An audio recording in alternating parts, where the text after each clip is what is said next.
సూర్యాపేట జిల్లా మట్టపల్లి శ్రీ లక్ష్మీ నరసింహస్వామి దేవస్థానంలో ముక్కోటి ఏకాదశి వేడుకలు ఘనంగా జరుగుతున్నాయి.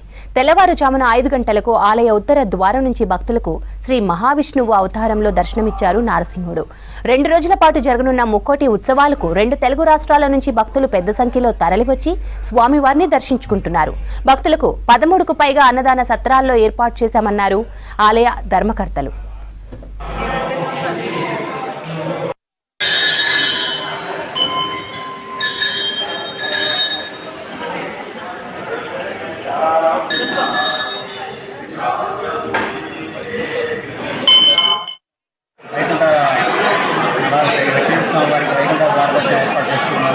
ఈ సందర్భంగా 15 నుంచి 20 మంది భక్తులు వస్తారని అంచనా వేస్తున్నాము. వారికి ఎటువంటి అసౌకర్యాలు కలగకుండా ప్రసాద వినియోగం కూడా భక్తులకు స్నానాలు ఆచరించడం కానీ ఎటువంటి ఇబ్బందులు కలగకుండా అన్ని ఏర్పాట్లు చేయడం జరిగింది. స్వామివారి నిత్య పూజ నిమిత్తం ఎగరపత్రిక బృందం ఏర్పాటు చేశాము.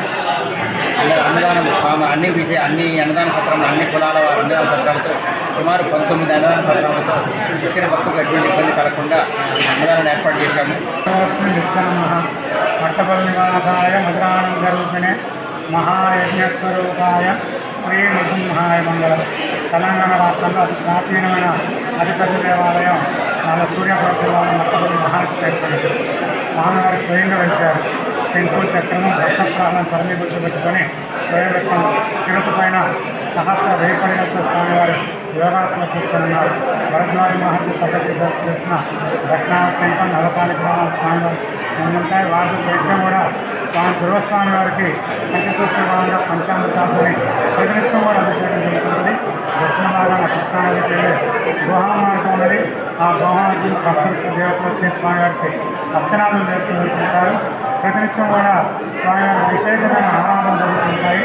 సంగర గ్రామాన్ని పరిపాలించినటువంటి అనువుల మాదిరిపల్లి కల్లో స్వామివారి కనిపించి ఇప్పటి వరకు నాకు దేవతలు విష్ణువు యొక్క పూజలు జరుగుతున్నాయి. ఇప్పటి నుంచి నాకు మానవుల యొక్క పూజలు జరిపించే వాళ్ళు మానవులకి ప్రత్యక్షంగా మన అలానే కావాలని గుర్తులు చెప్తారు.